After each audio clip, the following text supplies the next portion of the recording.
Relics of ancient man come to light slowly, but new studies are re-evaluating old fossils.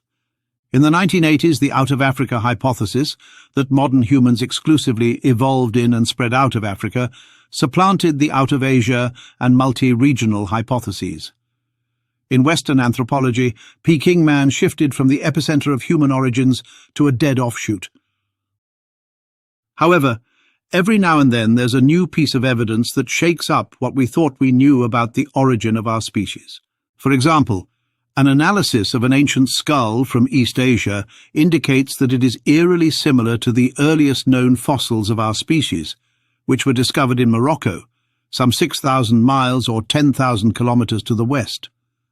The skull suggests that modern humans are not solely descended from African ancestors, as is commonly believed, according to a compelling recent study, a multivariate assessment of the Dali hominin cranium from China.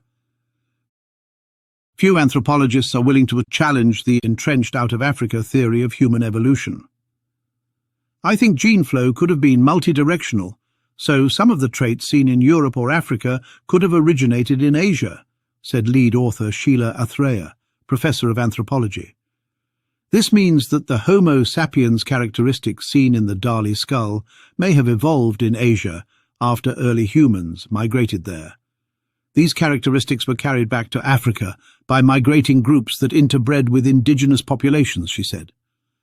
Dali man was initially described as a late Middle Pleistocene transitional morph between Homo erectus, specifically the Chinese Peking Man, and European Neanderthals. Anthropologists generally agree that Homo sapiens originated in Africa around 200,000 years ago. It was previously thought that this occurred near Omo Kibish in East Africa, but remains discovered in Jebel, Irhoud, Morocco, made the exact location of our African birthplace less certain. Indeed, only a few anthropologists believe East Asia played a more significant role. According to the study, modern human characteristics evolved over time as a result of interactions between African and Asian hominins. This would imply that Africa no longer deserves to be regarded as the sole source of our origins, but rather that Africa and Asia would share that distinction. The recent reappraisal of the Dali skull has led some scientists to propose a hypothesis that, if proven correct, would upend the accepted history of early Homo sapiens. It is believed that our lineage diverged from our closest relatives, the Neanderthals, around 500,000 years ago. But it is unclear exactly when we became human. Evolution does not always provide clear distinctions between different forms of a species. After all, archaic Homo sapiens differ significantly from us in terms of brain shape, which is a distinguishing feature of our species. However, some believe that admission to the Homo sapiens family must be fairly stringent. There are plenty of people out there who are willing to take a much broader view of what Homo sapiens is and would gladly cram anything into Homo sapiens for the sake of convenience or even philosophy. Modern anthropologists are interested in the Dali cranium because it may be a well-preserved example of archaic Homo sapiens, with characteristics derived from both Homo erectus and Homo sapiens. The details of the face and skull differ from European Neanderthals and earlier European hominids, such as those discovered in Petrolona, Greece, and Atapuerca, Spain. Instead, it is considered a transitional morph between Homo erectus and modern humans, going by the name Homo sapiens daliensis. Indeed, new fossils raise fundamental questions about what distinguishes our species. Is it the globular skull and its implications for brain reorganization that distinguishes Homo sapiens? If a small face and the shape of the lower jaw are the key characteristics, the Dali discovery could be one of our true ancestors, shifting the focus of scientists researching human origins from Africa to Asia. Several studies have found a high diversity of cranial morphological features in Chinese Homo erectus. Unlike Homo erectus skulls, the Dali skull does not have the pinched appearance between the face and the cranial vault. The face is dominated by massive brow ridges. The ridges curve over each eye, in contrast to the straight bar-like ridges seen on Zhoukoudian's Peking Man skull. In fact, the curvature is structurally similar to brow ridges found in archaic humans from Europe and Africa. The cheekbones are delicate, and the nasal bone is flattened, a curious combination of characteristics. The excellent preservation of the cranium contributes to our understanding of several less complete late-middle Pleistocene fossils from East Asia, which have been interpreted as local evolutionary intermediates between the earlier Homo erectus and later Homo sapiens. According to phylogenetic analyses, the Dali cranium and other Middle Pleistocene human fossils from East Asia, such as the Dragon Man from Harbin, China, belong to a third East Asian lineage that is a sister group to the Homo sapiens lineage. Meanwhile, Chris Stringer has also suggested that we need to think again about a recent African origins for modern humans, and has also co-authored 2 recent papers supporting a more multi-regional model of human evolution. Paleoanthropologist John Hawkes supports the idea of a multi-regional population with genetic exchanges, seeing Dali as part of Sapiens' ancestral population. He authored a paper that concluded that ancient Australian skulls align with a multi-regional hypothesis rather than a strict out-of-Africa model. The Dali skull and the Willandra Lakes hominin skull, known as WLH50, a late Pleistocene specimen from Australia dated to around 26,000 years ago, also exhibit notable similarities in facial morphology that suggest a shared evolutionary lineage or regional continuity in East Asia and Australasia.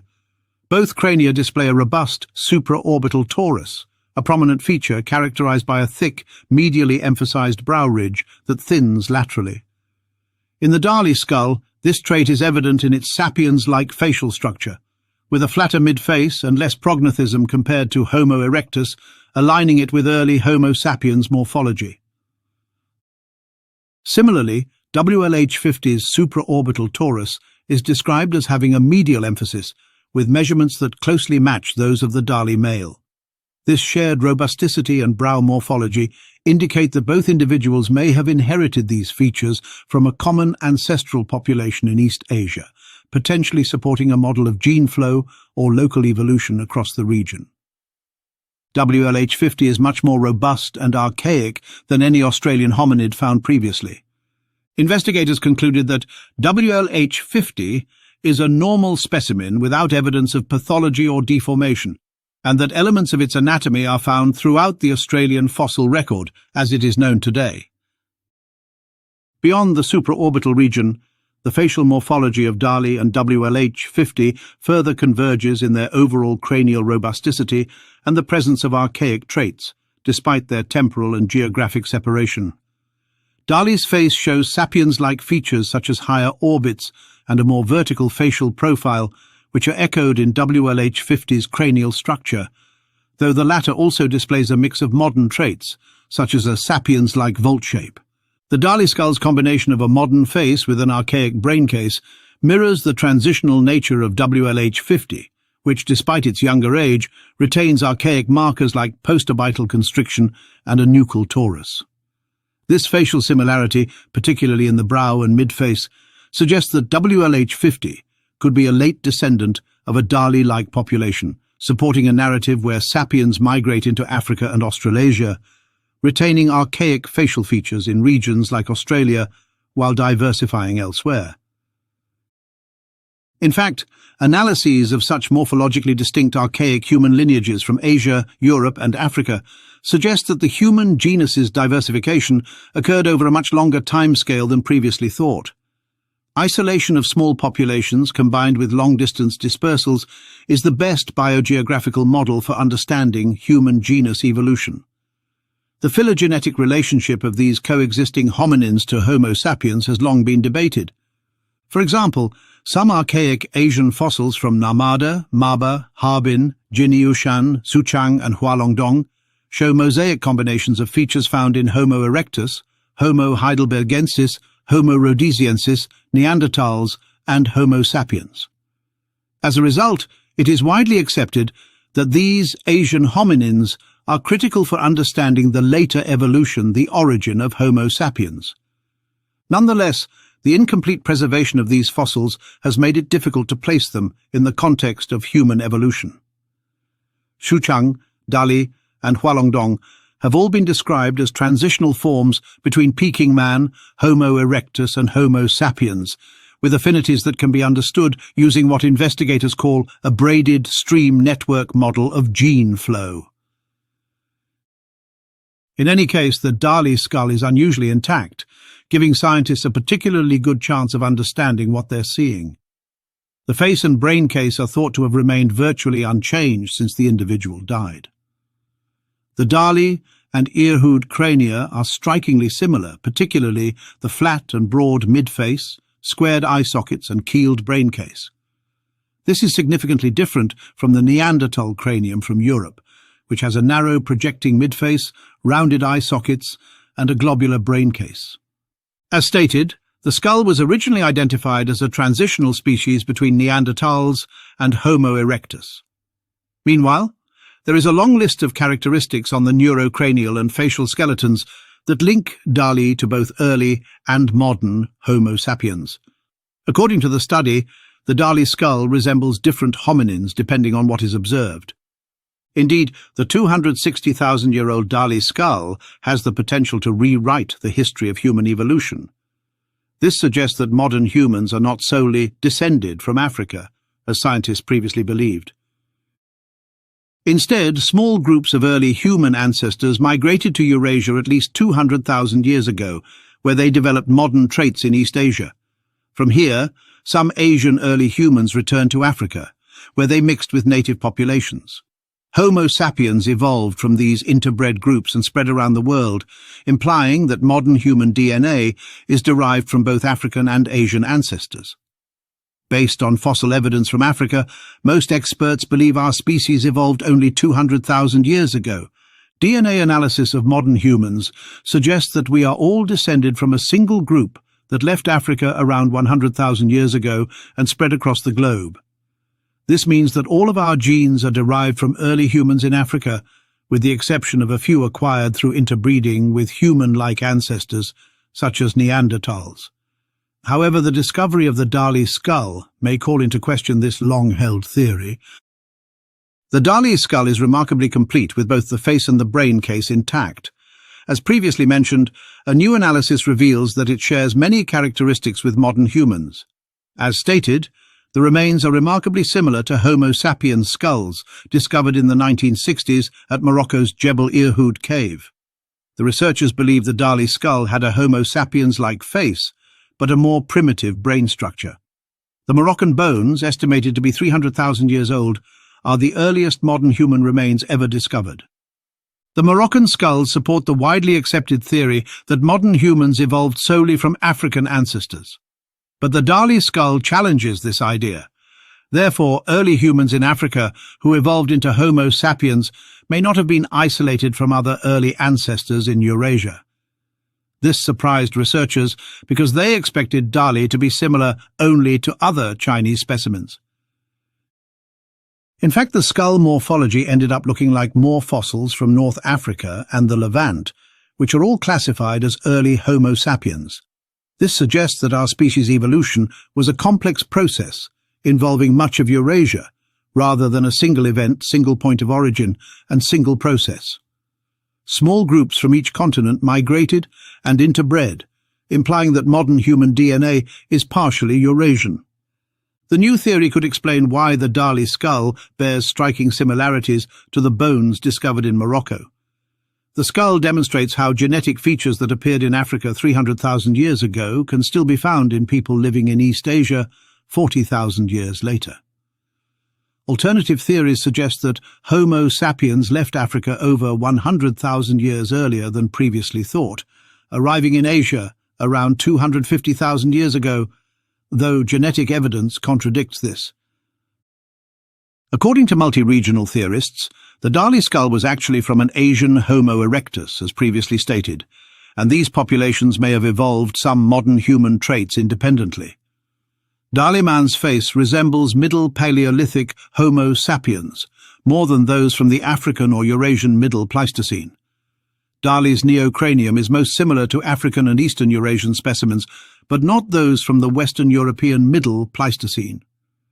Taken together, the study concludes that Dali is most similar to early Homo sapiens from northern Africa and the Levant.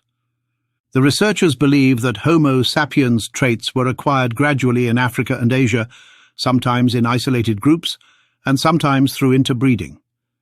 This implies that some of what makes us human originates in Asia rather than Africa. Researchers propose that Pleistocene populations in Asia were shaped by periods of isolated evolutionary change within local lineages at times, and gene flow between local lineages or between Eastern and Western Eurasia and Africa at other times, resulting in contributions to different regions at different times. This is undoubtedly not the end of the debate among anthropologists, some of whom have accused the authors of exaggerating Asia's importance in early human history. The origin of our species, Homo sapiens, has perplexed paleoanthropologists for generations, and finding an answer has only become more difficult with the discovery of fossils from Asia and the introduction of genetic analysis. So where and when did our ancestors first appear? Currently, the answer is still being debated. One of the reasons for the lack of clarity is the definition of species. What exactly do we mean by Homo sapiens? Thus, the story of human evolution in Africa is undergoing a major revision. The fact that we don't know how human these people were adds to our appreciation for evolution's complexities. The further back we go in our human family, the less those people resemble us. Evolution isn't a straight line. Lineages are constantly splitting, dying, and rejoining.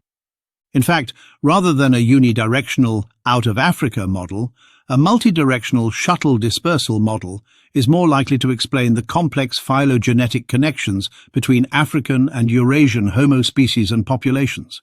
In this view, the Dali cranium is a sister group, and it, along with the Harbin, Hualongdong, and Jinnushan specimens, the European Homo antecessor partial cranium, and the African Elia Springs cranium form a monophyletic group.